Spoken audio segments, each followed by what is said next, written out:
পদ্মা সেতু নির্মাণে চরম অনিশ্চয়তা, কিন্তু এর পেছনের কারণটা কি? চলুন বিস্তারিত জেনে নেই ফ্রিকি নিউজে।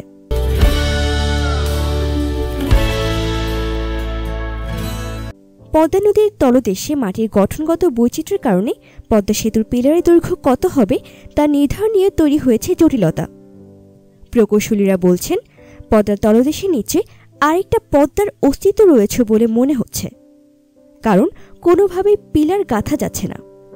এ পর্যন্ত পিলার গাঁথার জন্য যতবার চেষ্টা করা হয়েছে ততবারই ব্যর্থ হয়েছেন প্রকৌশলীরা।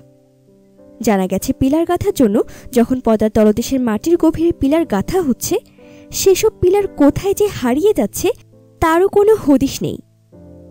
বিশেষজ্ঞরা বলছেন, পদ্মার নিচে আরেকটা পদ্মার অস্তিত্ব রয়েছে বলে মনে করা হচ্ছে।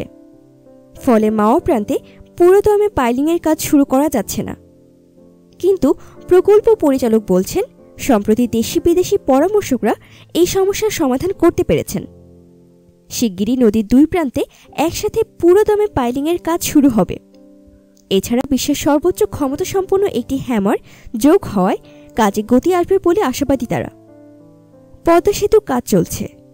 সেতুর অন্য প্রকল্পগুলোর কাজ যখন সময়ের সাথে পাল্লা দিয়ে প্রায় শেষের দিকে, সেখানে নদীর স্রোত এবং তলদেশের মাটির স্তরের গঠনসহ নানা প্রতিকূলতা কাটিয়ে এগিয়ে চলেছে মূল সেতুর পাইলিংয়ের কাজ। 6.15 কিলোমিটার দীর্ঘ সেতুতে পিলার থাকবে 42টি।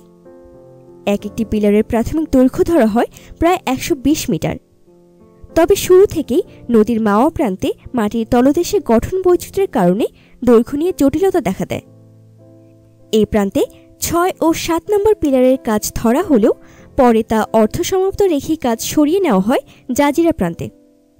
এখানে 36 থেকে 42 নম্বর পিলার পর্যন্ত কাজ চলছে পুরোদমে।